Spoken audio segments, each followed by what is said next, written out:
সূরা আল আরাফ। বিসমিল্লাহির রহমানির রহিম। রহমান রহিম আল্লাহ তাআলার নামে। আলিফ লাম মিম সাদ। হে নবী, এ মহাগ্রন্থ তোমার উপর নাজিল করা হয়েছে যেন তুমি এর দ্বারা কাফেরদের ভয় দেখাতে পারো। ঈমানদারদের জন্য এটি হচ্ছে একটি স্মরণিকা। অতএব এ ব্যাপারে তোমার মনে যেন কোন প্রকারের সংকীর্ণতা না থাকে। হে মানুষ, এ কিতাবে তোমাদের মালিকের কাছ থেকে তোমাদের কাছে যা কিছু পাঠানো হয়েছে তোমরা তার যথাযথ অনুসরণ করো এবং তা বাদ দিয়ে তোমরা অন্য কোন কর্তৃপক্ষের অনুসরণ করো না। তোমরা খুব কমই উপদেশ মেনে চলো। এমন কত জনপদ আমি ধ্বংস করে দিয়েছি, তাদের উপর আমার আযাব আসত যখন তারা রাতের বেলায় ঘুমিয়ে থাকত, কিংবা আযাব আসত মধ্যদিনে যখন তারা আহারের পর বিশ্রাম করত। আর এভাবে যখন তাদের উপর আমার আযাব নাজিল হতো তখন তাদের মুখে শুধু একটি কথাই থাকত যে অবশ্যই আমরা ছিলাম জালেম। যাদের কাছে নবী পাঠানো হয়েছিল অবশ্যই আমি তাদের জিজ্ঞেস করব। একইভাবে রসুলদেরও আমি প্রশ্ন করব মানুষরা তাদের সাথে কি আচরণ করেছে। অতঃপর আমি আমার নিজস্ব জ্ঞান দ্বারা তাদের প্রত্যেকের কাছে প্রত্যেকের কার্যাবলী খুলে খুলে বর্ণনা করব, কারণ আমি তো সেখানে অনুপস্থিত ছিলাম না। সেদিন পাপ পুণ্যের পরিমাপ ঠিকভাবেই করা হবে। সেদিন যাদের নেকি ওজনের পাল্লায় ভারী হবে তারাই সফল হবে, আর যাদের পাল্লা সেদিন হালকা হবে তারা হচ্ছে এমন সব লোক যারা নিজেরাই নিজেদের ক্ষতি সাধন করেছে, কারণ এরা দুনিয়ার জীবনে আমার আয়াতসমূহ নিয়ে বাড়াবাড়ি করত। আমি তোমাদের এই জমিনের উপর প্রতিষ্ঠিত করেছি, এজন্য আমি তাতে তোমাদের জন্য সব ধরনের জীবিকার ব্যবস্থাও করে দিয়েছি, কিন্তু তোমরা আমার নিয়ামতের খুব কমই শুকর আদায় করে থাকো। আমি তোমাদের বানিয়েছি, অতঃপর আমি তোমাদের বিভিন্ন আকার অবয়ব দান করেছি। অতএব আমি ফেরেশতাদের বলেছি সম্মানের নিদর্শন হিসেবে তোমরা আদমকে সাজদা করো। তখন আমার আদেশে সবাই আদমকে সাজদা করল, একমাত্র ইবলিস ছাড়া। সে কিছুতেই সাজদাকারীদের মধ্যে শামিল হল না। আল্লাহ তাআলা বললেন, হে ইবলিস, আমি যখন নিজেই তোমাকে সাজদা করার আদেশ দিলাম তখন কোন জিনিস তোমাকে সাজদা করা থেকে বিরত রাখল? ইবলিস বলল, আমি কেন তাকে সিজদা করব? আমি তো তার চেয়ে উত্তম, কারণ তুমি আমাকে বানিয়েছ আগুন থেকে আর তাকে বানিয়েছ মাটি থেকে। আল্লাহ তাআলা বললেন, তুমি এক্ষুনি এখান থেকে নেমে যাও। এখানে বসে অহংকার করবে এটা তোমার পক্ষে কখনো সাজে না। যাও, এখান থেকে বেরিয়ে যাও, কেননা তুমি অপমানিতদেরই একজন। সে বলল, হে আল্লাহ, তুমি আমাকে সেদিন পর্যন্ত শয়তানি করার অবকাশ দাও যেদিন এই আদম সন্তানদের পুনরায় কবর থেকে ওঠানো হবে। আল্লাহ তাআলা বললেন, হ্যাঁ যাও, যাদের অবকাশ দেওয়া হয়েছে তুমিও তাদের একজন। সে বলল, যেহেতু তুমি এই আদমের জন্যই আমাকে পথভ্রষ্ট করলে, তাই আমিও এদের গুমরাহ করার জন্য অবশ্যই তোমার প্রদর্শিত প্রতিটি সরল পথের বাঁকে বাঁকে ওত পেতে বসে থাকব। অতঃপর তাদের পথভ্রষ্ট করার জন্য আমি তাদের কাছে অবশ্যই আসব তাদের সামনের দিক থেকে, তাদের পেছন দিক থেকে, তাদের ডান দিক থেকে, তাদের বাঁ দিক থেকে। ফলে তুমি এদের অধিকাংশ লোককেই তোমার নিয়ামতের প্রতি কৃতজ্ঞতা আদায়কারী হিসেবে দেখতে পাবে না। আল্লাহ তাআলা বললেন, বের হয়ে যাও তুমি এখান থেকে অপমানিত ও বিতাড়িত অবস্থায়। আদম সন্তানের যারাই তোমার অনুসরণ করবে তাদের এবং তোমাদের সবাইকে দিয়ে নিশ্চয়ই আমি জাহান্নাম পূর্ণ করে দেব। আল্লাহ তাআলা আদমকে বললেন, তুমি এবং তোমার সঙ্গিনী জান্নাতে বসবাস করতে থাকো এবং এর যেখান থেকে যা কিছু চাও তা তোমরা খেতে পারো, কিন্তু এ গাছটির কাছেও যেও না, গেলে তোমরা উভয়ই জালেমদের মধ্যে শামিল হয়ে যাবে। অতঃপর শয়তান তাদের দুজনকেই কুমন্ত্রণা দিল যেন সে তাদের নিজেদের লজ্জাস্থানসমূহ যা তাদের পরস্পরের কাছ থেকে গোপন করে রাখা হয়েছিল প্রকাশ করে দিতে পারে। সে তাদের আরো বলল, তোমাদের মালিক তোমাদের এই গাছটির কাছে যাওয়া থেকে তোমাদের যে বারণ করেছেন তার উদ্দেশ্য এছাড়া আর কিছুই নয় যে সেখানে গেলে তোমরা উভয়ই ফেরেশতা হয়ে যাবে, অথবা এর ফলে তোমরা জান্নাতে চিরস্থায়ী হয়ে যাবে। সে তাদের কাছে কসম করে বলল, আমি অবশ্যই তোমাদের উভয়ের জন্য তোমাদের হিতাকাঙ্ক্ষীদের একজন। ভাবে সে এদের দুজনকেই প্রতারণার জালে আটকে ফেলল। অতঃপর এক সময়ে যখন তারা উভয়ই সেই গাছ ও তার ফল আস্বাদন করল তখন তাদের লজ্জাস্থানসমূহ তাদের উভয়ের সামনে খুলে গেল। সাথে সাথে তারা জান্নাতের বিভিন্ন লতাপাতা নিজেদের উপর জড়িয়ে নিজেদের গোপন স্থানসমূহ ঢাকতে শুরু করল। তাদের মালিক তখন তাদের ডাক দিয়ে বললেন, আমি কি তোমাদের উভয়কে এই গাছটির কাছে যাওয়া থেকে নিষেধ করিনি, এবং আমি কি তোমাদের একথা বলে দেইনি যে শয়তান হচ্ছে তোমাদের উভয়ের প্রকাশ্য দুশমন? নিজেদের ভুল বুঝতে পেরে তারা দুজনেই বলে উঠল, হে আমাদের মালিক, আমরা আমাদের নিজেদের উপর জুলুম করেছি। তুমি যদি আমাদের মাফ না করো তাহলে অবশ্যই আমরা চরম ক্ষতিগ্রস্তদের দলে সামিল হয়ে যাব। তারা বললেন, এবার তোমরা সবাই এখান থেকে নেমে যাও। আজ থেকে তোমরা ও শয়তান চিরদিনের জন্য একে অপরের দুশমন। সুনির্দিষ্ট সময় পর্যন্ত পৃথিবীতে থাকার উদ্দেশ্যে তোমাদের জন্য সেখানে বসবাসের জায়গা ও জীবন সামগ্রীর ব্যবস্থা থাকবে। আল্লাহ তাআলা আরো বললেন, তোমরা সেখানেই জীবন যাপন করবে, সেখানেই তোমরা মৃত্যুবরণ করবে এবং সেখান থেকেই তোমাদের পুনরায় বের করে আনা হবে। হে আদম সন্তানরা, আমি তোমাদের উপর পোশাক সংক্রান্ত বিধান পাঠিয়েছি, যাতে করে এর দ্বারা তোমরা তোমাদের গোপন স্থানসমূহ ঢেকে রাখতে পারো এবং নিজেদের সৌন্দর্যও ফুটিয়ে তুলতে পারো। তবে আসল পোশাক হচ্ছে কিন্তু তাকওয়ার, আল্লাহর ভয় জাগ্রতকারী পোশাক, আর এটা হচ্ছে উত্তম পোশাক এবং এটা আল্লাহর নিদর্শনসমূহেরও একটি অংশ। এর উদ্দেশ্য হচ্ছে যাতে করে মানুষরা এর থেকে শিক্ষা গ্রহণ করতে পারে। হে আদমের সন্তানরা, শয়তান যেভাবে তোমাদের পিতামাতাকে জান্নাত থেকে বের করে দিয়েছে, তেমনি করে তোমাদেরও সে যেন প্রতারিত করতে না পারে। শয়তান তাদের উভয়ের দেহ থেকে তাদের পোশাক খুলে ফেলেছিল, যাতে করে তাদের উভয়ের গোপন স্থানসমূহ উভয়ের কাছে উন্মুক্ত হয়ে পড়ে।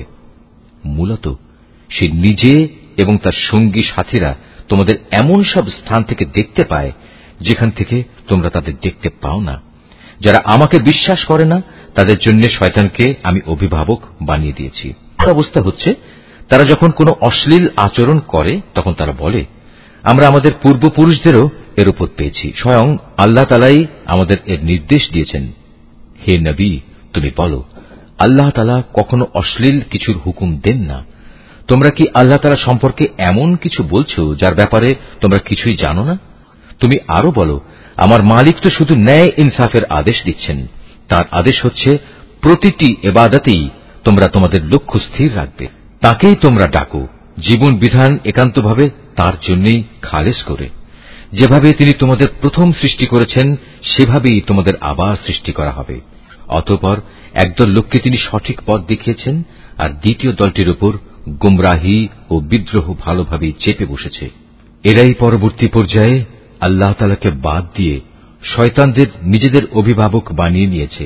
এ সত্ত্বেও তারা নিজেদের সঠিক পথের উপর মনে করে। হে আদম সন্তানরা, তোমরা প্রতিটি ইবাদতের সময়ই তোমাদের সৌন্দর্যমণ্ডিত পোশাক গ্রহণ করো, তোমরা খাও এবং পান করো, তবে কোনো অবস্থাতেই অপচয় করো না, কেননা আল্লাহ তাআলা অপচয়কারীদের কখনো পছন্দ করেন না।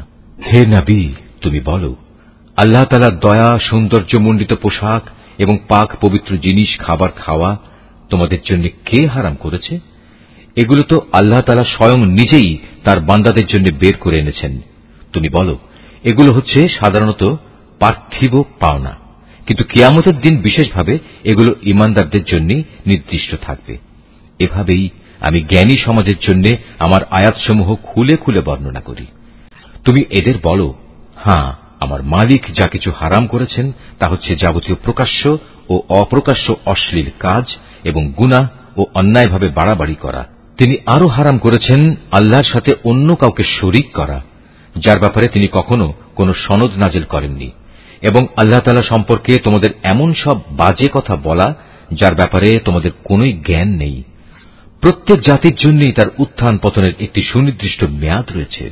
যখন তাদের সেই মেয়াদ আসবে তখন তারা এক দণ্ড বিলম্বও করবে না, তেমনি তারা এক মুহূর্ত এগিয়েও আসবে না।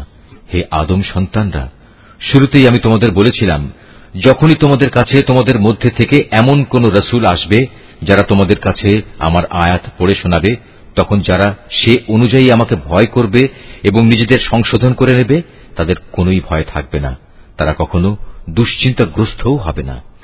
আর যারা আমার আয়াতসমূহকে মিথ্যা প্রতিপন্ন করবে এবং বড়াই করে এ সত্য থেকে মুখ ফিরিয়ে নেবে, তারাই হবে জাহান্নামের অধিবাসী, সেখানে তারা চিরদিন অবস্থান করবে।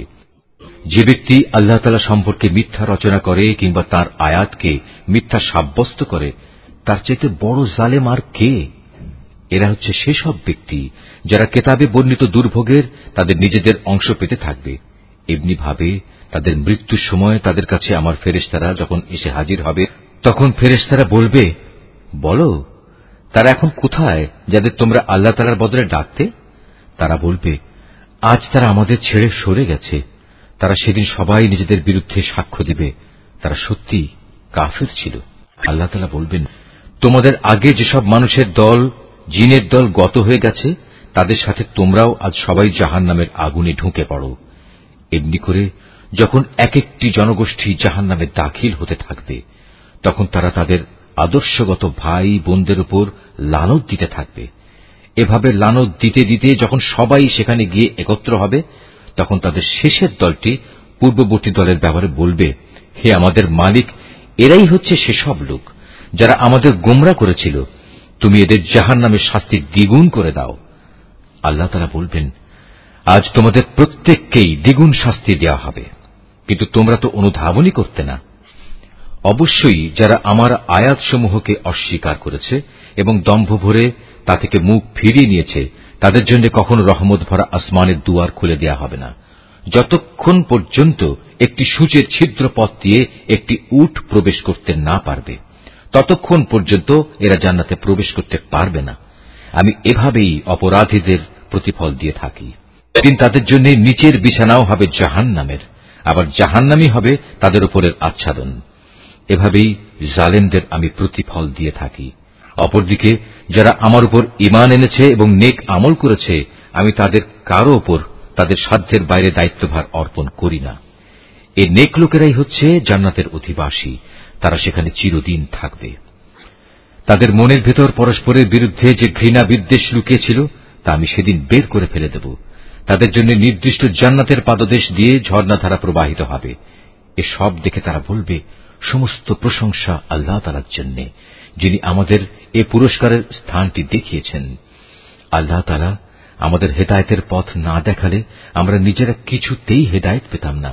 আমাদের মালিকের রসুলরা এক নির্ভুল বিধান নিয়ে এসেছিল।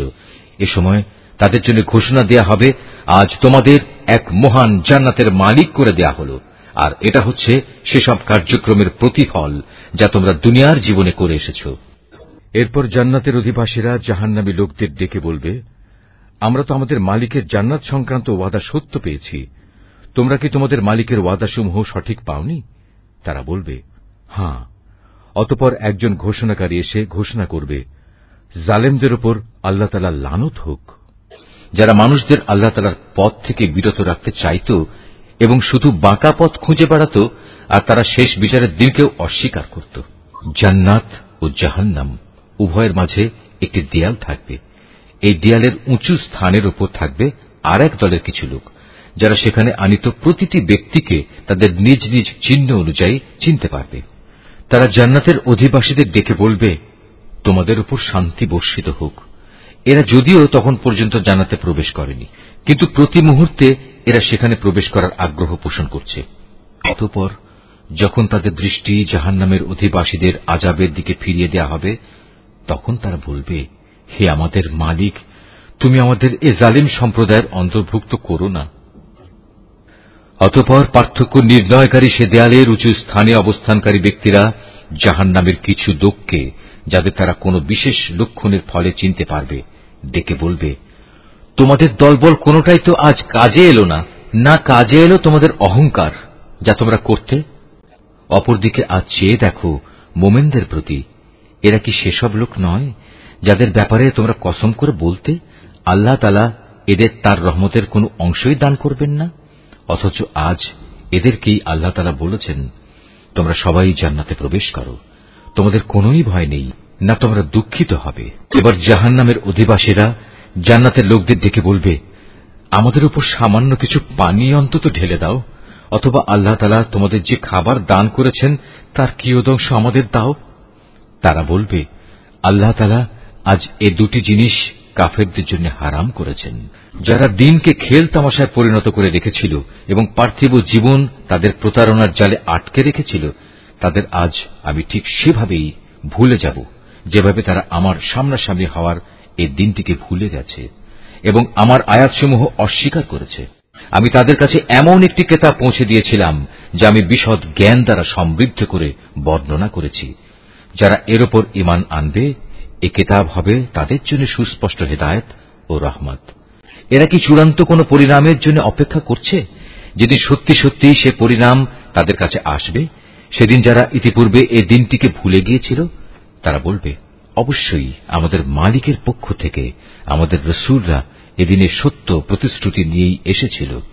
আমাদের জন্য আজ কোন সুপারিশকারী কি আছে যারা আমাদের পক্ষে আল্লাহর কাছে কিছু বলবে?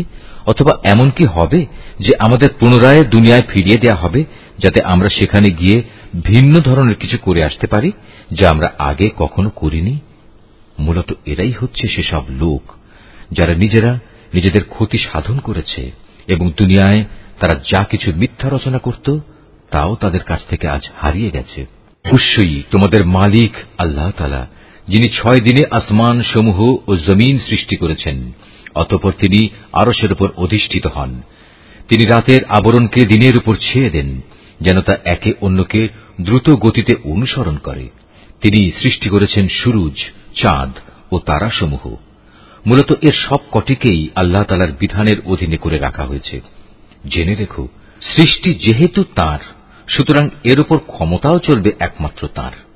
সৃষ্টিকুলের মালিক আল্লাহ তাআলা অত্যন্ত দয়ালু ও বরকতময়। অতএব তোমরা একান্ত বিনয়ের সাথে ও চুপিসারে শুধু তোমাদের মালিক আল্লাহ তাআলাকেই ডাকো।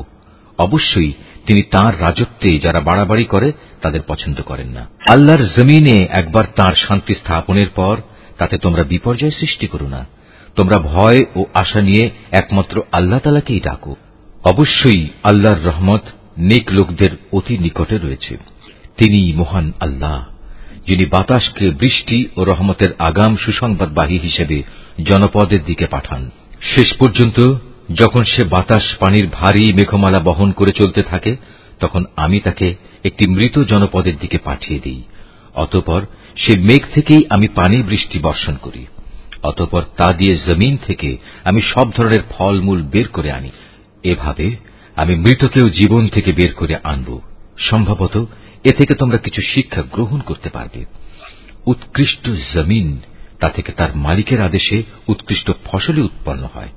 আর যে জমিন বিনষ্ট হয়ে গেছে তা কঠোর পরিশ্রম ব্যতীত কিছুই উৎপন্ন করে না। এভাবেই আমি আমার নিদর্শনসমূহ স্পষ্ট করে বর্ণনা করি এমন এক জাতির জন্য যারা আমার নিয়ামতের কৃতজ্ঞতা জ্ঞাপন করে। আমি নূহকে তার জাতির কাছে পাঠিয়েছি।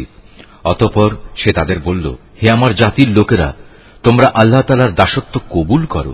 তিনি ছাড়া তোমাদের আর কোনো মাবুদ নেই। আমি তোমাদের উপর এক কঠিন দিনের আযাবের আশঙ্কা করছি।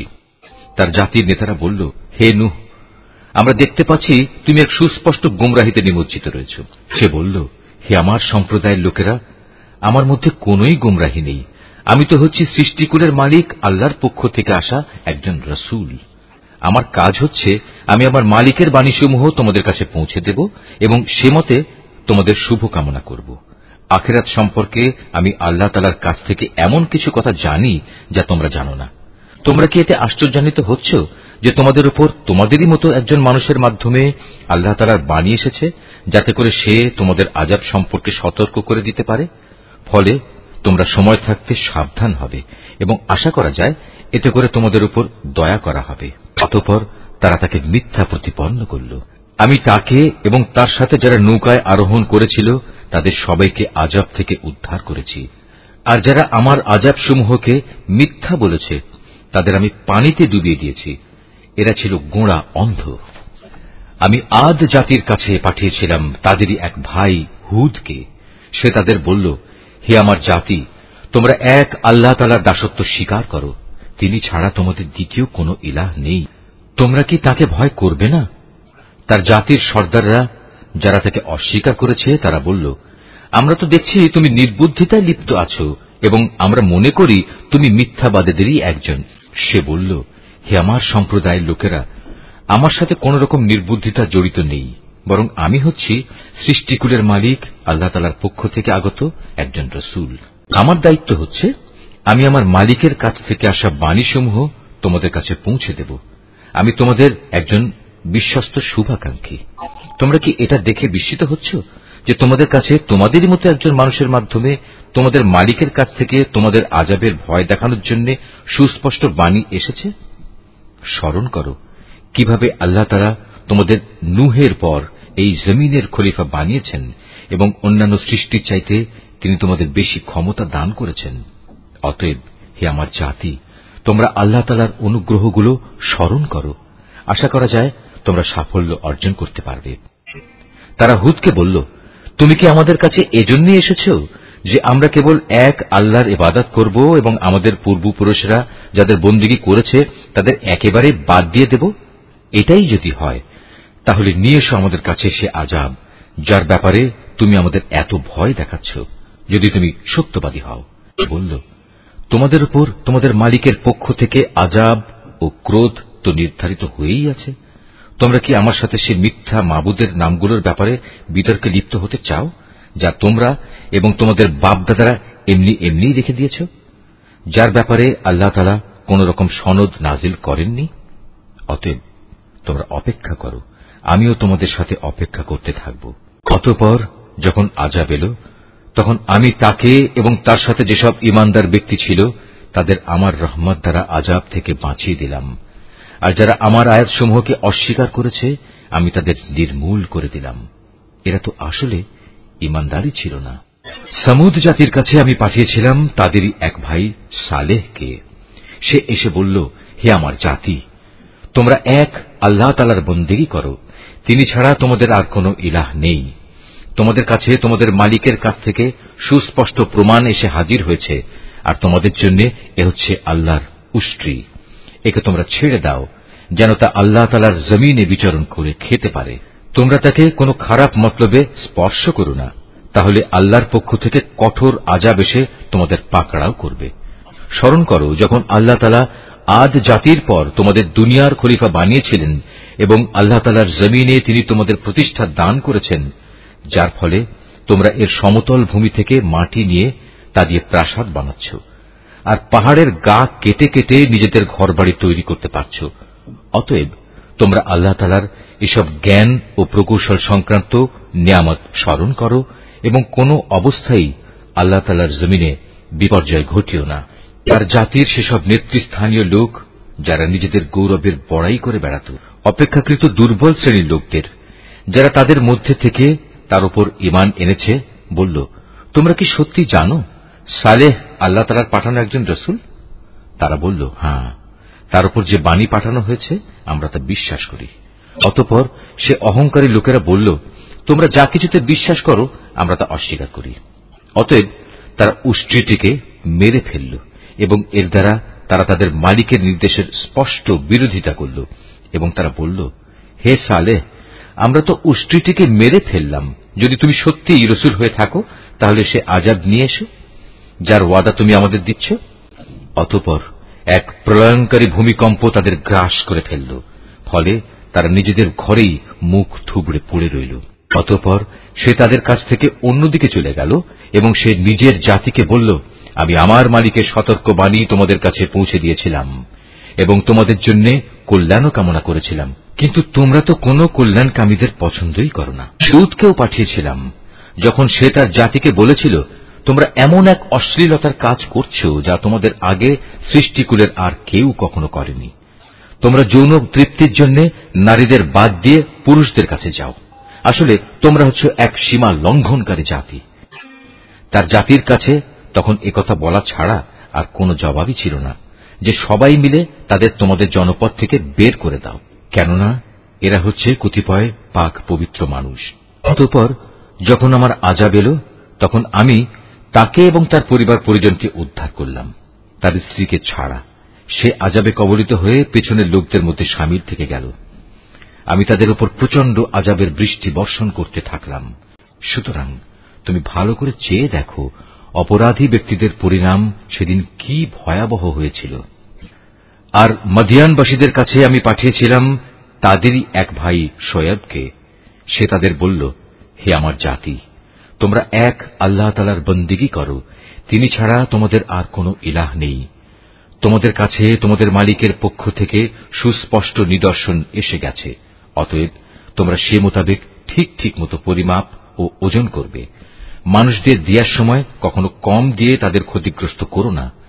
আল্লাহ তাআলার এ জমিনে শান্তি ও সংস্কার স্থাপিত হওয়ার পর তাতে তোমরা পুনরায় বিপর্যয় সৃষ্টি করো না। তোমরা যদি আল্লাহ তাআলার উপর ঈমান আনো তাহলে এটাই তোমাদের জন্য কল্যাণকর। প্রতিটি রাস্তায় তোমরা এজন্য বসে থেকো না যে তোমরা লোকদের ভীত সন্ত্রস্ত করবে, এবং যারা ঈমান এনেছে তাদের তোমরা আল্লাহ তাআলার পথ থেকে বিরত রাখবে, আর সব সময় অহেতুক দোষ ত্রুটি খুঁজতে থাকবে। স্মরণ করে দেখো, যখন তোমরা সংখ্যায় ছিলে নিতান্ত কম, অতঃপর আল্লাহ তোমাদের সংখ্যা বাড়িয়ে দিলেন। অতএব তোমরা পুনরায় চেয়ে দেখো বিপর্যয় সৃষ্টিকারীদের পরিণাম কি হয়েছিল। আমাকে যে বাণী দিয়ে পাঠানো হয়েছে তার উপর কোন একটি জনগোষ্ঠী যদি ঈমান আনে আর একটি দল যদি তার উপর আদৌ ঈমান না আনে, তাহলে আল্লাহর কি ক্ষতি হবে? অতঃপর তোমরা ধৈর্য ধারণ করো যতক্ষণ না আল্লাহ তাআলা নিজেই আমাদের মাঝে একটা ফয়সালা করে দেন। তিনিই হচ্ছেন উত্তম ফয়সালাকারী। তার সম্প্রদায়ের কিছু নেতৃস্থানীয় লোক যারা বড়াই অহংকার করছিল বলল, হে শুআয়ব, আমরা অবশ্যই তোমাকে এবং তোমার সাথে যারা ঈমান এনেছে তাদের আমাদের জনপদ থেকে বের করে দেব, অথবা তোমাদের আমাদের জাতিতে ফিরে আসতে হবে। সে বলল, যদি আমরা ইচ্ছুক না হই তাহলেও কি তাই হবে? সেখান থেকে আল্লাহ তাআলা আমাদের একবার মুক্তি দেওয়ার পর যদি আমরা আবার তোমাদের জীবনাদর্শে ফিরে আসি, তাহলে আমরা পরিষ্কারভাবে আল্লাহ তাআলার উপর মিথ্যা আরোপ করব। আমাদের পক্ষে এটা কখনো সম্ভব নয় যে আমরা সেখানে ফিরে আসব। হ্যাঁ, আমাদের মালিক যদি আমাদের ব্যাপারে অন্য কিছু চান তাহলে এটা ভিন্ন কথা। অবশ্যই আমাদের মালিকের জ্ঞান সবকিছুর উপর ছেয়ে আছে। আমরা একান্তভাবে আল্লাহ তাআলার উপর নির্ভর করি এবং আমরা বলি, হে আমাদের মালিক, আমাদের এবং আমাদের জাতির মাঝে তুমি সঠিক একটা ফয়সালা করে দাও, কারণ তুমি হচ্ছ সর্বোত্তম ফয়সালাকারী।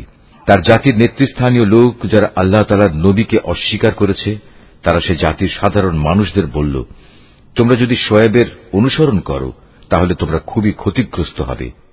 নবীর কথা অমান্য করার কারণে একটা প্রচন্ড ভূকম্পন এসে তাদের নির্মমভাবে আঘাত করল, আর দেখতে দেখতে তারা সবাই তাদের নিজ নিজ ঘরেই মুখ থুবড়ে পড়ে থাকল। যারা শুআয়বকে অমান্য করল তারা এমনভাবে ধ্বংস হয়ে গেল, মনে হয়েছে এখানে কোনদিন কেউ বসবাসই করেনি। বস্তুত তারাই সেদিন ক্ষতিগ্রস্ত হয়েছে যারা শুআয়বকে অস্বীকার করেছে। এরপর শুআয়ব তাদের কাছ থেকে চলে গেল। যাবার সময় সে বলল, হে আমার জাতি, আমি তোমাদের কাছে আমার মালিকের বাণীসমূহ পৌঁছে দিয়েছিলাম এবং আমি আন্তরিকভাবেই তোমাদের কল্যাণ কামনা করেছিলাম। আমি কেন এমন সব মানুষের জন্য আফসোস করব যারা আল্লাহকেই অস্বীকার করে?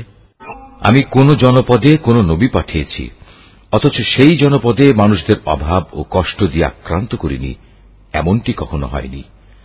আশা করা গিয়েছিল এর ফলে তারা আল্লাহ তাআলার কাছে বিনয়াবনত হবে।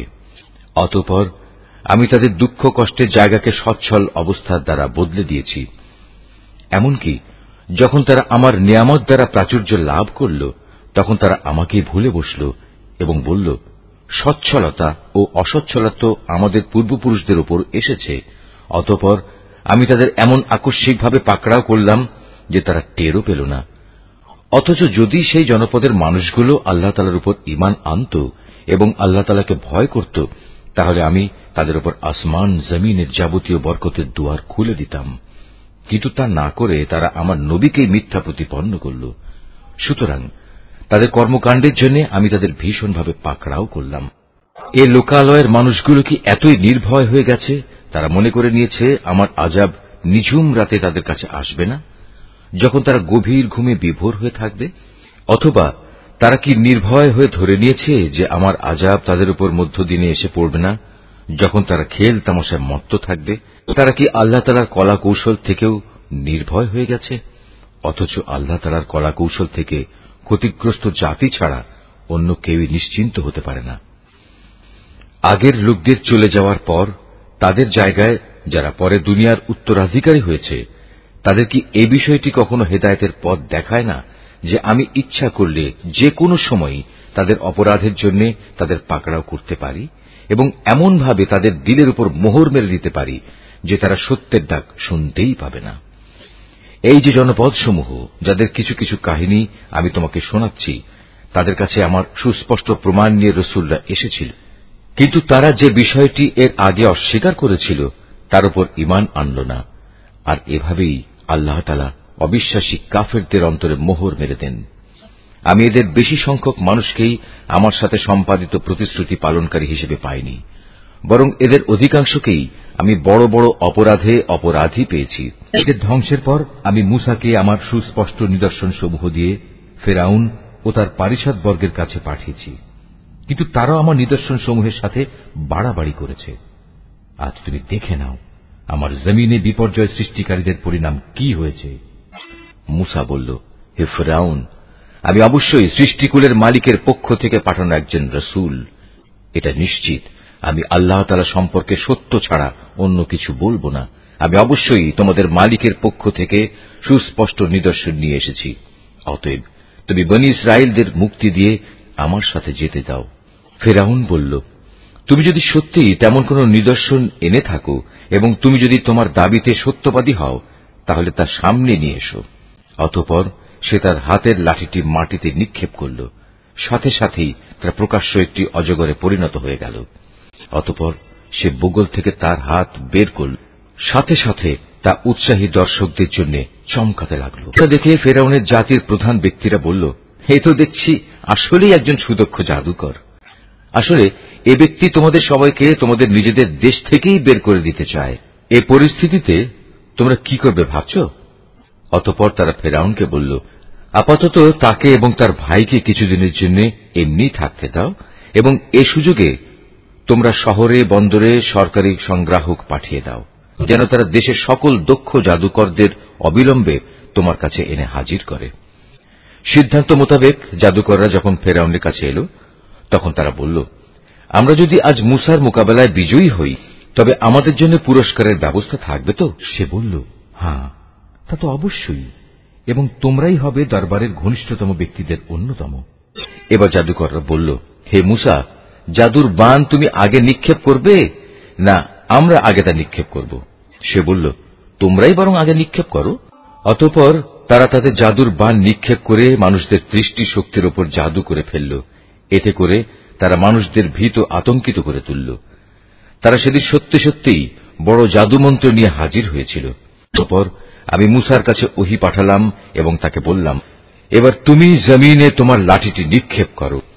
নিক্ষিপ্ত হবার সাথে সাথেই তা জাদুকরদের অলিক বানোয়াটগুলোকে গ্রাস করে ফেলল। অতঃপর সত্য প্রতিষ্ঠিত হয়ে গেল, আর তারা যা কিছু বানিয়ে এনেছিল তা মিথ্যা প্রতিপন্ন হল। সেখানে তারা সবাই পরাভূত হল এবং তারা লাঞ্ছিত হয়ে ফিরে গেল। অতঃপর সত্যের সামনে জাদুকরদের অবনত করে দেয়া হল। তারা সবাই সমস্বরে বলে উঠল, আমরা সৃষ্টিকুলের মালিকের উপর ঈমান আনলাম, যিনি মূসা ও হারুনের মালিক। ঘটনার এই আকস্মিক মোড় পরিবর্তন দেখে ফেরাউন বলল, এ কি, আমি তোমাদের কোন রকম অনুমতি দেওয়ার আগেই তোমরা তার উপর ঈমান আনলে? আসলে আমি বুঝতে পারলাম এ ছিল তোমাদের নিশ্চিত একটা ষড়যন্ত্র। এ নগরে বসেই তোমরা তা পাকিয়েছ, যাতে করে তার অধিবাসীদের তোমরা সেখান থেকে বের করে দিতে পারো। অচিরেই তোমরা এই বিদ্রোহের পরিণাম জানতে পারবে। আমি তোমাদের একদিকের হাত ও অন্যদিকের পাগুলো কেটে ফেলব, এরপর আমি তোমাদের সবাইকে শুলে চড়াব। তারা বলল, আমরা তো একদিন আমাদের মালিকের কাছে ফিরে যাবই, তাই আমরা তোমার শাস্তির পরোয়া করি না। তুমি আমাদের কাছ থেকে এ কারণেই এই প্রতিশোধ নিচ্ছ যে আমাদের মালিকের নিদর্শন সমূহ যা তার কাছ থেকে আমাদের কাছে এসে পৌঁছেছে, আমরা তার উপর ঈমান এনেছি। আমরা আল্লাহ তাআলার কাছে প্রার্থনা করি, হে আমাদের মালিক, তুমি আমাদের ধৈর্য ধারণ করার ক্ষমতা দাও এবং তোমার অনুগত বান্দা হিসেবে তুমি আমাদের মৃত্যু দিও। জাতির সর্দাররা তাকে বলল, তুমি কি মূসা ও তার দলবলকে এই জমিনে বিপর্যয় সৃষ্টি করার জন্য এমনিই ছেড়ে দিয়ে রাখবে এবং তারা তোমাকে ও তোমার দেবতাদের এভাবে বর্জন করেই চলবে? সে বলল, না, তা কখনো হবে না। আমি অচিরেই তাদের ছেলেদের হত্যা করে ফেলব এবং তাদের মেয়েদের আমি জীবিত রাখব। নিঃসন্দেহে আমি তাদের উপর বিপুল ক্ষমতায় ক্ষমতাবান। মূসা এবার তার জাতিকে বলল, তোমরা আল্লাহর কাছে সাহায্য চাও এবং ধৈর্য ধারণ করো। মনে রেখো, অবশ্যই এই জমিন হচ্ছে আল্লাহ তাআলার।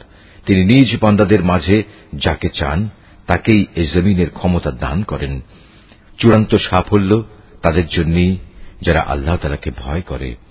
তারা মূসাকে বলল, তুমি আমাদের কাছে নবী হয়ে আসার আগেও আমরা নির্যাতিত হয়েছিলাম, আর এখন তুমি আমাদের কাছে আসার পরও আমরা একইভাবে নির্যাতিত হচ্ছি। এর কি কোনো শেষ হবে না? মূসা বলল, হ্যাঁ হবে। খুব তাড়াতাড়ি সম্ভবত তোমাদের মালিক তোমাদের শত্রুকে ধ্বংস করে দেবেন এবং এই দুনিয়ায় তিনি তোমাদের তার স্থলাভিষিক্ত করবেন। অতঃপর আল্লাহ তাআলা দেখবেন তোমরা কি করো। ক্রমাগত বেশ কয়েক বছর ধরে আমি ফেরাউনের লোকজনদের দুর্ভিক্ষ ও ফসলের স্বল্পতা দিয়ে আক্রান্ত করে রেখেছিলাম। সম্ভবত তারা কিছুটা হলেও বুঝতে পারবে। যখন তাদের উপর ভালো সময় আসত তখন তারা বলতো, এ তো ছিল আমাদের নিজেদেরই পাওনা। আবার যখন দুঃসময় তাদের পেয়ে বসত তখন নিজেদের দুর্ভাগ্যের ভার তারা মূসা এবং তার সঙ্গী সাথীদের ওপরই আরোপ করত। হ্যাঁ, তাদের দুর্ভাগ্যের যাবতীয় বিষয় তো আল্লাহ তাআলার হাতেই রয়েছে, কিন্তু তাদের অধিকাংশ লোকই এ সম্পর্কে অবহিত নয়। তারা মূসাকে আরো বলল, আমাদের উপর জাদুর প্রভাব বিস্তার করার জন্য তুমি যত নিদর্শনই নিয়ে আসো না কেন, আমরা কখনো তোমার উপর ঈমান আনব না। এই ধৃষ্টতার জন্য অতঃপর আমি তাদের উপর ঝড় তুফান দিলাম, পঙ্গপাল পাঠালাম, উকুন ছড়ালাম, ব্যাঙ ছেড়ে দিলাম ও রক্তপাতজনিত বিপর্যয় নাজিল করলাম। এর সব কয়টি তাদের কাছে এসেছিল আমার এক একটা সুস্পষ্ট নিদর্শন হিসেবে, কিন্তু এ সত্ত্বেও তারা অহংকার বড়াই করতেই থাকল। আসলেই তারা ছিল একটি অপরাধী জাতি। যখনই তাদের উপর কোনো বিপর্যয় আসত তখন তারা বলতো, হে মূসা, তোমার প্রতি প্রদত্ত তোমার মালিকের প্রতিশ্রুতি মতো তুমি আমাদের জন্য তোমার মালিকের কাছে দোয়া করো। যদি এবারের মতো আমাদের উপর থেকে এ বিপদ দূর করে দাও, তাহলে অবশ্যই আমরা তোমার উপর ঈমান আনব এবং বনী ইসরায়েলদেরও তোমার সাথে যেতে দেব। অতঃপর যখনই তাদের উপর থেকে একটি নির্দিষ্ট সময়ের জন্য যে সময়টুকু সেজন্য নির্ধারিত ছিল সে বালা মুসিবত আমি অপসারণ করে নিতাম, তখন সাথে সাথেই তারা ওয়াদা ভঙ্গ করে ফেলত। অতঃপর আমি তাদের কাছ থেকে প্রতিশোধ নিলাম, তাদের আমি অতল সাগরে ডুবিয়ে দিলাম, কেননা তারা আমার নিদর্শন সমূহকে মিথ্যা প্রতিপন্ন করেছিল এবং আমার এ শাস্তি থেকে তারা উদাসীন হয়ে গিয়েছিল। এবার আমি তাদের সত্যি সত্যি ক্ষমতার আসনে বসিয়ে দিলাম। এতদিন যাদের দুর্বল করে রাখা হয়েছিল তাদের আমি এ রাজ্যের পূর্ব পশ্চিম সহ সব কয়টি প্রান্তের অধিকারী বানিয়ে দিলাম, যাতে আমি আমার প্রভূত কল্যাণ ছড়িয়ে দিয়েছি। এভাবেই বনী ইসরায়েলের উপর প্রদত্ত তোমার মালিকের প্রতিশ্রুতির সেই কল্যাণ বাণী সত্যে পরিণত হল, কেননা তারা ধৈর্য ধারণ করেছিল। ফেরাউন ও তার জাতির যাবতীয় শিল্পকর্ম ও উঁচু প্রাসাদ যা তারা নির্মাণ করেছিল আমি সবকিছুই ধ্বংস করে দিলাম। ফেরাউনকে ডুবিয়ে দিয়ে আমি বনী ইসরায়েলদের সমুদ্র পার করে দিয়েছি। অতঃপর সমুদ্রের এপারে তারা এমন একটি জাতির কাছে এসে পৌঁছল যারা সব সময় তাদের মূর্তিকে পূজা দেওয়ার জন্য বসে থাকত। এদের দেখে বনী ইসরায়েলের লোকেরা বলল, হে মূসা, তুমি আমাদের জন্য এ ধরনের একটি দেবতা বানিয়ে দাও যেমন এদের দেবতা রয়েছে। একথা শুনে সে তাদের বলল, তোমরা হচ্ছ আসলেই এক মূর্খ জাতি। এ লোকেরা যেসব কাজে লিপ্ত রয়েছে তা একদিন ধ্বংস করে দেয়া হবে এবং এরা যা করছে তাও সম্পূর্ণ বাতিল বলে গণ্য হবে। মূসা আরো বলল, আমি কি তোমাদের জন্য আল্লাহ তাআলাকে বাদ দিয়ে অন্য একজন মাবুদ তালাশ করতে যাব? অথচ এই আল্লাহ তাআলাই তোমাদের দুনিয়ার সবকিছুর উপর শ্রেষ্ঠত্ব প্রদান করেছেন। তাছাড়া তোমাদের সে সময়ের কথা স্মরণ করা উচিত যখন আমি তোমাদের ফেরাউনের লোকজনদের কাছ থেকে মুক্ত করেছিলাম। তারা তোমাদের মর্মান্তিক শাস্তি দিত, তারা তোমাদের পুত্র সন্তানদের হত্যা করত আর তোমাদের মেয়েদের তারা জীবিত ছেড়ে দিত। এতে তোমাদের জন্য তোমাদের পরওয়ারদিগারের পক্ষ থেকে এক মহা পরীক্ষা নিহিত ছিল। মূসাকে আমার কাছে ডাকার জন্য আমি 30টি রাত নির্ধারণ করে দিয়েছিলাম, পরে তাতে আরো 10 মিলিয়ে তাকে পূর্ণ করেছি। এভাবেই তার জন্য তার মালিকের নির্ধারিত সময় 40 রাতের মেয়াদ পূর্ণ হয়ে গেল। যাত্রার প্রাক্কালে মূসা তার ভাই হারুনকে বলল, আমার অবর্তমানে আমার লোকদের মাঝে তুমি আমার প্রতিনিধিত্ব করবে, তাদের প্রয়োজনীয় সংশোধনও করবে, কখনো বিশৃঙ্খলা সৃষ্টিকারীদের কথা মতো চলবে না। যখন মূসা আমার সাক্ষাতের জন্য নির্ধারিত স্থানে এসে পৌঁছল এবং তার মালিক তার সাথে কথা বললেন, তখন সে বলল, হে আমার মালিক, আমাকে তোমার কুদরত দেখাও, আমি তোমাকে দেখব। তিনি বললেন, না, তুমি কখনো আমাকে দেখতে পাবে না, তুমি বরং অনতি দূরের পাহাড়টির দিকে তাকিয়ে দেখো, যদি আমার নূর দেখার পর পাহাড়টি স্বস্থানে স্থির হয়ে দাঁড়িয়ে থাকতে পারে, তাহলে তুমি অবশ্যই সেখানে আমায় দেখতে পাবে। অতঃপর যখন তার মালিক পাহাড়ের উপর স্বীয় জ্যোতি নিক্ষেপ করলেন, তখন তা পাহাড়কে চূর্ণ বিচূর্ণ করে দিল। সাথে সাথেই মূসা বেহুশ হয়ে গেল। পরে যখন সে সংজ্ঞা ফিরে পেল, তখন সে বলল, মহাপবিত্রতা তোমার, হে আল্লাহ, আমি তোমার কাছে তওবা করছি, আর তোমার উপর ঈমান আনায়নকারীদের মধ্যে আমি হতে চাই প্রথম। আল্লাহ তাআলা বললেন, হে মূসা, আমি মানুষের মাঝ থেকে তোমাকে আমার নবুয়ত ও আমার সাথে বাক্যালাপের মর্যাদা দিয়ে বাছাই করে নিয়েছি। অতএব আমি তোমাকে হেদায়েতের যা কিছু বাণী দিয়েছি তা নিষ্ঠার সাথে গ্রহণ করো, এবং এজন্য তুমি আমার কৃতজ্ঞতা আদায় করো। এই ফলকের মধ্যে আমি তার জন্য সর্ববিষয়ের উপদেশমালা ও সবকিছুর বিস্তারিত বিবরণ লিখে দিলাম। অতএব একে শক্ত করে আঁকড়ে ধরো, এবং তোমার জাতির লোকদের বলো, তারা যেন এর উৎকৃষ্ট অংশ গ্রহণ করে। অচিরেই আমি তোমাদের সেসব ধ্বংসপ্রাপ্ত বিদ্রোহীদের আস্তানা দেখাব। অচিরেই আমি সেসব মানুষদের দৃষ্টি আমার এসব নিদর্শন থেকে ভিন্ন দিকে ফিরিয়ে দেব, যারা পৃথিবীতে অন্যায়ভাবে বাহাদুরি করে বেড়ায়। আসলে এই লোকেরা যদি অতীত ধ্বংসাবশেষের সব কয়টি চিহ্ন দেখতে পায়, তবু তারা তার উপর ঈমান আনবে না। যদি তারা সঠিক পথ দেখতেও পায়, তবু তারা পথকে পথ বলে গ্রহণ করবে না। যদি এর কোথাও কোনো বাঁকা পথ তারা দেখতে পায়, তাহলে তাকেই অনুসরণযোগ্য পথ হিসেবে গ্রহণ করবে। এটা এ কারণে যে তারা আমার আয়াতসমূহকে মিথ্যা সাব্যস্ত করেছে, আর এই আযাব থেকেও তারা ছিল উদাসীন। যারা আমার আয়াতসমূহ ও পরকালে আমার সামনাসামনি হওয়ার বিষয়কে অস্বীকার করবে, তাদের সব কার্যকলাপই বিনষ্ট হয়ে যাবে, আর তারা এই দুনিয়ায় যা কিছু করবে তাদের তেমনি প্রতিফল দেয়া হবে। মূসার জাতির লোকেরা তার তুর পর্বতে গমনের পর নিজেদের অলংকার দিয়ে একটি গোবাছুর বানিয়ে দিল। তা ছিল জীবনবিহীন একটি দেহ, যার আওয়াজ ছিল শুধু গরুর হাম্বা রব। এ লোকেরা কি দেখতে পায় না যে সে দেহটি তাদের সাথে কোনো কথা বলে না, না সেটি তাদের কোনো পথের দিশা দেয়? কিন্তু এ সত্ত্বেও তারা সেটিকে মাবুদ বলে গ্রহণ করল। তারা ছিল আসলেই জালেম। অতঃপর যখন তারা অনুতপ্ত হল এবং নিজেরা এটা দেখতে পেল যে তারা আসলেই গোমরা হয়ে গেছে, তখন তারা বলল, আমাদের মালিক যদি আমাদের উপর দয়া না করেন এবং গোবাছুরকে মাবুদ বানানোর জন্য যদি তিনি আমাদের ক্ষমা না করেন, তাহলে আমরা নিশ্চিত ধ্বংস হয়ে যাব। কিছুদিন পর মূসা যখন ক্রুদ্ধ ও ক্ষুব্ধ হয়ে নিজের লোকজনদের কাছে ফিরে এলো, তখন সে এসব কথা শুনে বলল, আমার তুর পর্বতে যাওয়ার পর তোমরা কি জঘন্য কাজই না করেছ? তোমরা কি তোমাদের মালিকের কাছ থেকে কোনো পরিষ্কার আদেশ আসার আগেই তোমাদের মালিকের আদেশের ব্যাপারে তাড়াহুড়া শুরু করলে? রাগে ক্ষোভে সে ফলকগুলো ফেলে দিল এবং তার ভাইয়ের মাথার চুল ধরে তাকে নিজের দিকে টেনে আনল। মূসাকে লক্ষ্য করে সে বলল, হে আমার মায়ের ছেলে সহোদর ভাই, এ জাতির লোকগুলো আমাকে দুর্বল করে দিতে চেয়েছিল। তারা এক পর্যায়ে আমাকে তো মেরেই ফেলতে চেয়েছিল। তুমি আমার সাথে এমন কোন আচরণ করো না যা শত্রুদের আনন্দিত করে, আর তুমি আমাকে কখনো জালেম সম্প্রদায়ের অন্তর্ভুক্ত করো না।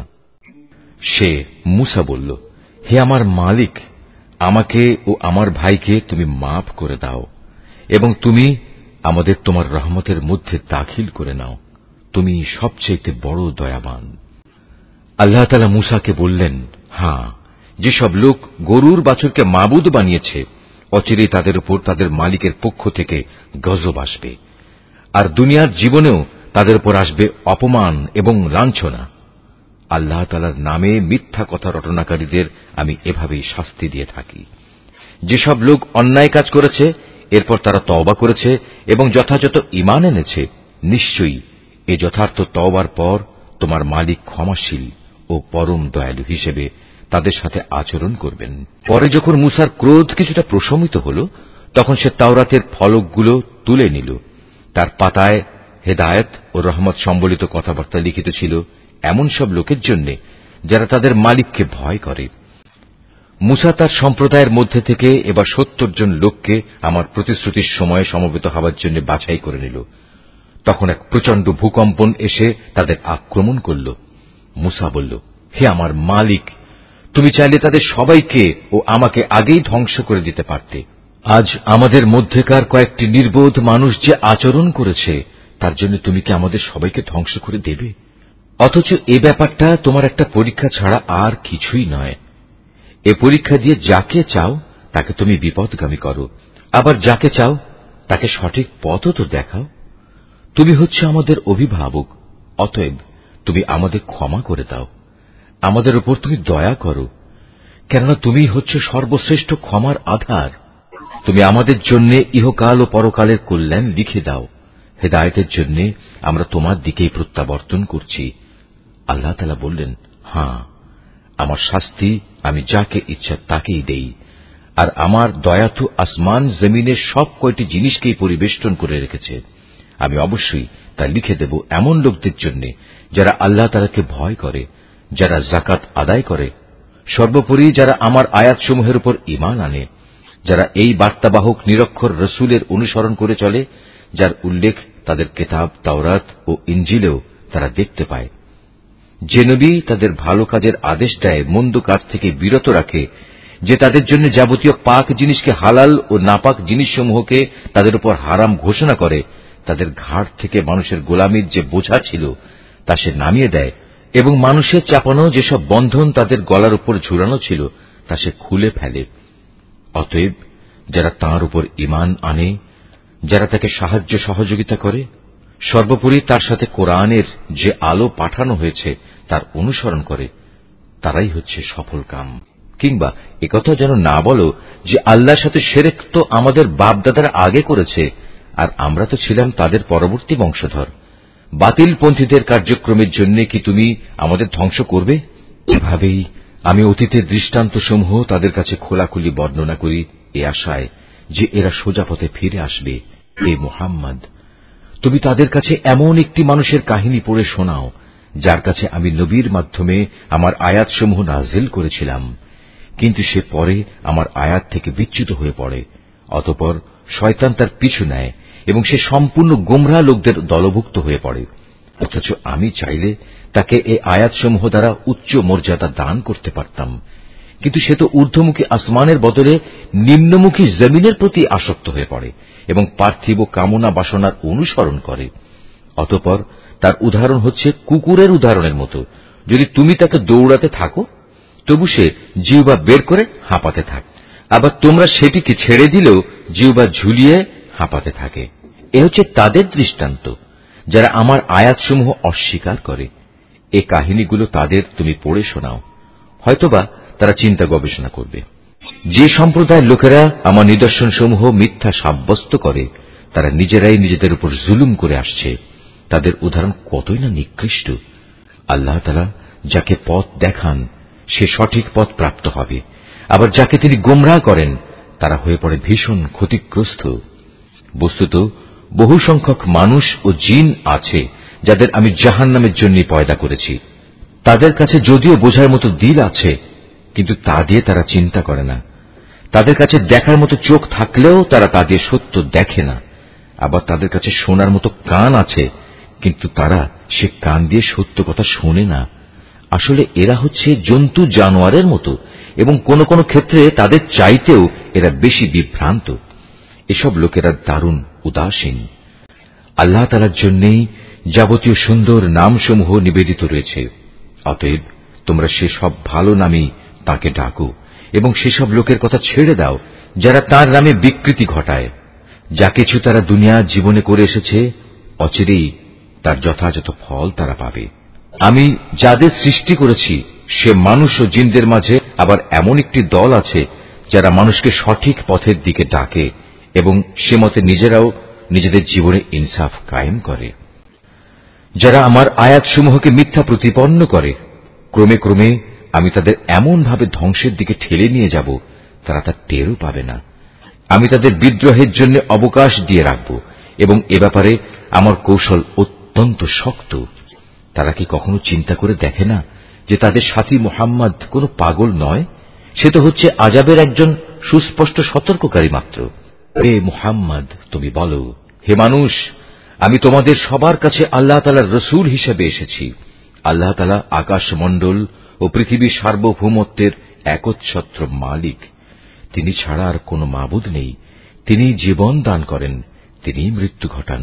অতএব তোমরা সেই মহান আল্লাহ তাআলার উপর ঈমান আনো, তাঁর বার্তাবাহক নিরক্ষর রসুলের উপরও তোমরা ঈমান আনো, যে রসুল নিজেও আল্লাহ তাআলা ও তাঁর বাণীতে বিশ্বাস করে এবং তোমরা তাকে অনুসরণ করো।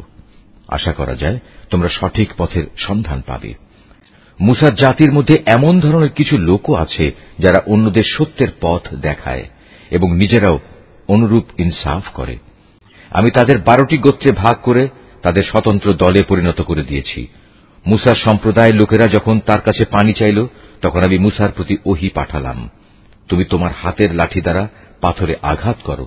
অতঃপর তা থেকে 12টি ঝর্ণাধারা উদ্ভূত হল। প্রত্যেক দল তাদের নিজেদের পানি পান করার স্থান চিনে নিল। আমি তাদের উপর মেঘের ছায়াও বিস্তার করে দিলাম। তাদের কাছে মান ও সালওয়া নামক এক উৎকৃষ্ট খাবার পাঠালাম। তাদের আমি এও বললাম, তোমাদের আমি যেসব পবিত্র জিনিস দান করেছি তা তোমরা খাও। আমার কৃতজ্ঞতা আদায় না করে তারা আমার উপর কোনো জুলুম করেনি, বরং তারা নিজেরাই নিজেদের উপর জুলুম করেছে। সে সময়ের কথাও স্মরণ করো যখন তাদের বলা হয়েছিল, তোমরা এই জনপদে গিয়ে বসবাস করো এবং সেখান থেকে যা কিছু চাও তোমরা আহার করো এবং বলো, হে মালিক, আমরা তোমার কাছে ক্ষমা চাই। আর যখনই সেই জনপদের দ্বার পথ দিয়ে ভেতরে প্রবেশ করবে, তখন সাজদাবনত অবস্থায় প্রবেশ করবে। আমি তোমাদের গুনাহসমূহ মাফ করে দেব। আমি উত্তম লোকদের সব সময়ই কিছু অতিরিক্ত দান করি। কিন্তু তাদের মধ্যে যারা জালিম ছিল, তারা তাদের যা করতে বলা হয়েছিল তা সম্পূর্ণ বদলে দিয়ে ভিন্ন কথা বলল। তাই আমিও তাদের এই জুলুমের শাস্তি হিসেবে তাদের উপর আসমান থেকে আযাব পাঠালাম। তাদের কাছ থেকে সেই জনপদের কথা জিজ্ঞেস করো যা ছিল সাগরের পাড়ে অবস্থিত, যখন সেখানকার মানুষরা শনিবারে আল্লাহ তাআলার বেঁধে দেয়া সীমা লঙ্ঘন করত। আসলে শনিবারেই সাগরের মাছগুলো তাদের কাছে উঁচু হয়ে পানির উপরিভাগে ভেসে আসত এবং শনিবার ছাড়া অন্য কোনো দিন তা আসত না। বস্তুত তাদের অবাধ্যতার কারণেই আমি তাদের অনুরূপ পরীক্ষা নিচ্ছিলাম। আরো স্মরণ করো যখন তাদের একদল লোক এও বলছিল, তোমরা এমন একটি দলকে কেন উপদেশ দিতে যাচ্ছ যাদের আল্লাহ তাআলা ধ্বংস করতে যাচ্ছেন, অথবা গুনাহের জন্য আল্লাহ তাআলা যাদের কঠোর শাস্তি দিতে যাচ্ছেন। তারা বলল, এটা হচ্ছে তোমাদের মালিকের দরবারে নিজেদের একটা ওজর পেশ করা যে আমরা উপদেশ দিয়েছি এবং হতে পারে তারা এর ফলে সাবধান হবে। অতঃপর যা তাদের বারবার স্মরণ করানো হচ্ছিল তা তারা সম্পূর্ণ ভুলে গেল। তখন আমি সে দল থেকে এমন লোকদের উদ্ধার করলাম যারা নিজেরা গুনাহের কাজ থেকে বেঁচে থাকত, আর কঠিন শাস্তি দিয়ে পাকড়াও করলাম তাদের যারা জুলুম করেছে। তাদের নিজেদের গুনার জন্য আমি তাদের আযাব দিয়েছিলাম। তাদের যেসব ঘৃণিত কাজ থেকে নিষেধ করা হয়েছিল, যখন তারা তা ধৃষ্টতার সাথে করে যাচ্ছিল, তখন আমি তাদের বললাম, এবার তোমরা সবাই লাঞ্ছিত বানর হয়ে যাও। স্মরণ করো যখন তোমার মালিক ইহুদীদের উদ্দেশ্যে ঘোষণা দিলেন, তিনি কিয়ামত পর্যন্ত এ জাতির উপর এমন লোকদের শক্তিধর করে পাঠাতে থাকবেন যারা তাদের নিকৃষ্ট ধরনের শাস্তি দিতে থাকবে। একথা নিশ্চিত, তোমার মালিক যেমন সত্য শাস্তি দান করেন, তেমনি তিনি ক্ষমাশীল ও পরম দয়ালু। আমি তাদের দলে দলে বিভক্ত করে জমিনে ছড়িয়ে দিয়েছি। তাদের মধ্যে কিছু নেককার মানুষ ছিল, আবার তাদের কিছু ছিল এর চাইতে ভিন্ন ধরনের। ভালো মন্দ উভয় অবস্থার সম্মুখীন করে আমি তাদের পরীক্ষা নিয়েছি এ আশায় যে হয়তো তারা কখনো হেদায়েতের পথে প্রত্যাবর্তন করবে। কিন্তু তাদের অযোগ্য উত্তরসূরিরা একের পর এক এই জমিনে তুচ্ছ উত্তরাধিকারী হল। তারা স্বাভাবিকভাবে আল্লাহ তাআলার কিতাবেরও উত্তরাধিকারী হয়ে পড়ে। তারা এ দুনিয়ার ধন সম্পদ করায়ত্ত করে নেয়। অপরদিকে মূর্খের মতো বলতে থাকে, আমাদের শেষ বিচারের দিন মাফ করে দেয়া হবে। কিন্তু অর্জিত সম্পদের অনুরূপ সম্পদ যদি তাদের কাছে এসে পড়ে, তারা সাথে সাথেই তা হস্তগত করে নেয়। অথচ তাদের কাছ থেকে আল্লাহ তাআলার কিতাবের এ প্রতিশ্রুতি কি নেওয়া হয়নি যে তারা আল্লাহ তাআলা সম্বন্ধে সত্য ছাড়া কিছু বলবে না? আল্লাহ তাআলা সেই কিতাবে যা আছে তা তো তারা নিজেরা বহুবার অধ্যয়নও করেছে। আর পরকালীন আবাস, যারা আল্লাহকে ভয় করে তাদের জন্য তো তাই হচ্ছে উত্তম নিবাস। তোমরা কি এই বিষয়টি অনুধাবন করো না? অপরদিকে যারা আল্লাহর কিতাবকে কঠোরভাবে আঁকড়ে ধরে এবং নামাজ প্রতিষ্ঠা করে, তারা যেন জেনে রাখে, আমি কখনো সংশোধনকারীদের বিনিময় নষ্ট করি না। আমি তাদের মাথার উপর পাহাড়কে উঁচু করে রেখেছিলাম, মনে হচ্ছিল তা যেন একটি ছায়া। তারা তো ধরেই নিয়েছিল তা বুঝি এখনই তাদের উপর পড়ে যাবে। আমি তাদের বললাম, তোমাদের আমি হেদায়েত সম্বলিত যে কিতাব দিয়েছি তা কঠোরভাবে আঁকড়ে ধরো এবং তাতে যা কিছু আছে তা বারবার স্মরণ করো। এর ফলে আশা করা যায় তোমরা বেঁচে থাকতে পারবে। তোমরা স্মরণ করো যখন তোমাদের মালিক আদম সন্তানের পৃষ্ঠদেশ থেকে তাদের পরবর্তী সন্তান সন্ততিদের বের করে এনেছেন এবং তাদের নিজেদের ওপর এ মর্মে আনুগত্যের স্বীকারোক্তি আদায় করেছেন যে আমি কি তোমাদের মালিক নই? তারা সবাই বলল, হ্যাঁ নিশ্চয়ই, আমরা সাক্ষ্য দিলাম। এর উদ্দেশ্য ছিল যেন কিয়ামতের দিন তোমরা একথা বলতে না পারো, আমরা তো এ বিষয়ে অনবহিত ছিলাম। তারা কি আসমান সমূহ ও পৃথিবীর সার্বভৌমত্বের বিষয়টির দিকে কখনো তাকিয়ে দেখে না এবং তাকিয়ে দেখে না আল্লাহ তাআলা এখানে যা কিছু সৃষ্টি করেছেন তার প্রতি এবং এর প্রতিও তাদের অবস্থানের মেয়াদ হয়তো নিকটবর্তী হয়ে এসেছে? এরপর আর কোন কথা আছে যা বললে এরা ঈমান আনবে? তারা যাকে পথহারা করে দেন তাকে পথে আনার আর দ্বিতীয় কেউ নেই। আল্লাহ তাআলা তো তাদের সবাইকেই তাদের অবাধ্যতায় উদ্ভ্রান্তের মতো ঘুরে বেড়ানোর জন্য ছেড়ে দেন। তারা তোমার কাছে কিয়ামত সম্পর্কে জিজ্ঞেস করে, এ দিনটি কখন সংঘটিত হবে? তুমি তাদের বলো, এ জ্ঞান তো আমার মালিকের কাছেই রয়েছে, এর সময় আসার আগে তিনি তা প্রকাশ করবেন না। আকাশমণ্ডল ও জমিনের জন্য সেদিন তা হবে একটি ভয়াবহ ঘটনা। এটি তোমাদের উপর পতিত হবে একান্ত আকস্মিকভাবেই। তারা প্রশ্নটি এমনভাবে জিজ্ঞেস করে যে মনে হয় তুমি বুঝি বিষয়টি সম্পর্কে সবকিছু জানো। তাদের বলো, কিয়ামতের জ্ঞান তো একমাত্র আল্লাহ তাআলার কাছেই রয়েছে, কিন্তু অধিকাংশ মানুষই এ সত্যটুকু জানে না। তুমি আরো বলো, আমার নিজের ভালো মন্দর মালিকও তো আমি নই, তবে আল্লাহ তাআলা যা চান তাই হয়।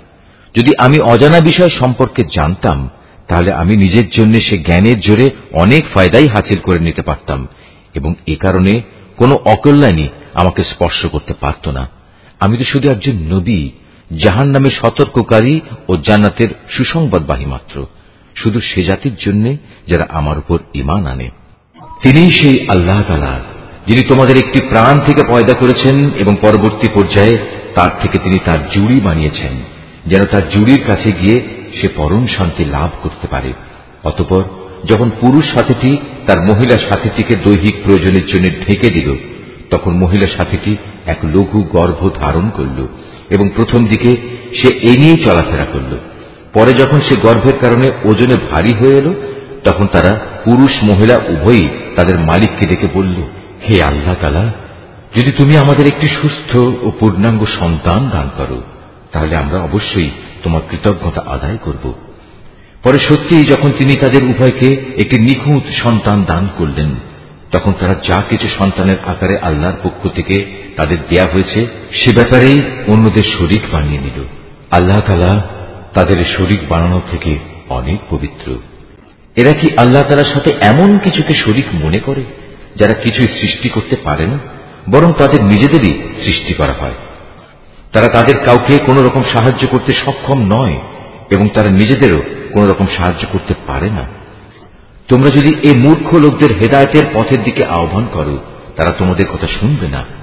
তাই তোমরা তাদের হেদায়েতের পথে ডাকো কিংবা চুপ করে থাকো, উভয়টাই তোমাদের জন্য সমান কথা। তাদেরকে বাদ দিয়ে তোমরা যাদের সাহায্যের জন্য ডাকো তারা তো তোমাদের মতোই কতিপয় বান্দা, তোমরা তাদের ডেকেই দেখো না। তোমরা তোমাদের দাবিতে সত্যবাদী হলে তাদের উচিত তোমাদের ডাকে সাড়া দেয়া। তাদের কি কোনো পা আছে যার উপর ভর দিয়ে তারা চলতে পারে? অথবা তাদের কি কোনো ক্ষমতাধর হাত আছে যা দিয়ে তারা সবকিছু ধরতে পারে? কিংবা তাদের কোনো চোখ আছে যা দিয়ে তারা সবকিছু দেখতে পারে? কিংবা আছে তাদের কোনো কান যা দিয়ে তারা শুনতে পারে? তুমি বলো, তোমরা ডাকো তোমাদের শরীকদের, এরপর তোমরা আমার বিরুদ্ধে ষড়যন্ত্র করো। ষড়যন্ত্র করার সময় আমাকে কোনো অবকাশও দিও না। তুমি তাদের বলো, নিশ্চয়ই আমার অভিভাবক হচ্ছেন একমাত্র আল্লাহ, যিনি কিতাব নাজিল করেছেন। তিনি হামেশাই ভালো লোকদের অভিভাবকত্ব করেন। আল্লাহ তাআলাকে বাদ দিয়ে যাদের তোমরা ডাকো তারা তোমাদের কোন রকম সাহায্য করতে সক্ষম নয়, এমনকি তারা নিজেদেরও কোন রকম সাহায্য করতে পারে না। তোমরা যদি কখনো তাদের হেদায়েতের পথে আসার আহ্বান জানাও তবে তারা শুনতেই পাবে না। কথা বলার সময় যদিও তুমি দেখছো তারা তোমার দিকেই চেয়ে আছে, কিন্তু এরা সত্য দেখতেই পায় না। হে মুহাম্মদ, এদের সাথে তুমি ক্ষমার নীতি অবলম্বন করো, নেক কাজের আদেশ দাও এবং মূর্খ লোকদের তুমি এড়িয়ে চলো। কখনো যদি শয়তানের কুমন্ত্রণা তোমাকে প্ররোচিত করে, সাথে সাথেই তুমি আল্লাহ তাআলার কাছে আশ্রয় চাও। অবশ্যই তিনি সবকিছু শোনেন এবং সবকিছু জানেন। আল্লাহ তাআলাকে যারা ভয় করে, তাদের যদি কখনো শয়তানের পক্ষ থেকে কুমন্ত্রণা স্পর্শ করে, তবে তারা সাথে সাথেই আত্মসচেতন হয়ে পড়ে। তৎক্ষণাৎ তাদের চোখ খুলে যায়। তাদের কাফের ভাই বন্ধুরা তাদের বিদ্রোহের পথেই টেনে নিয়ে যেতে চায়, অতঃপর তারা চেষ্টার কোনো ত্রুটি করে না। আবার যখন তুমি কিছুদিন তাদের কাছে কোনো আয়াত এনে হাজির না করো, তখন তারা বলে, ভালো হতো যদি তুমি নিজেই তেমন কিছু বেছে না নিতে। তুমি বলো, আমি তো তাই অনুসরণ করি যা আমার মালিকের কাছ থেকে আমার কাছে নাজিল হয়। আরে কোরআন হচ্ছে তোমাদের মালিকের কাছ থেকে নাজিল করা অন্তর্দৃষ্টি সম্পন্ন জ্ঞান। যারা ঈমান এনেছে এ কিতাব তাদের জন্য হেদায়েত ও রহমত। যখন তোমার সামনে কোরআন তেলাওয়াত করা হয়, তখন মনোযোগের সাথে তা শোনো এবং নিশ্চুপ থাকো। আশা করা যায় এর ফলে তোমাদের উপর দয়া করা হবে। হে নবী, তোমার মালিককে স্মরণ করো মনে মনে, সকাল সন্ধ্যায় সবিনয়ে এবং সশঙ্ক চিত্তে। অনুচ্চ স্বরের কথাবার্তা দিয়েও তাকে তুমি স্মরণ করো, কখনো তার স্মরণ থেকে গাফেল হয়েও না। এই আয়াতটি যিনি তেলাওয়াত করবেন এবং যিনি এই আয়াতটির তেলাওয়াত শুনবেন, তাদের সবাইকে এখানে একটি সাজদা আদায় করতে হবে। এটা ওয়াজিব। নিঃসন্দেহে যারা তোমার মালিকের একান্ত সান্নিধ্যে আছে, তারা কখনো অহংকার করে তার ইবাদত থেকে বিরত থাকে না। তারা তার তাসবিহ করে এবং তার সামনে সাজদা করে।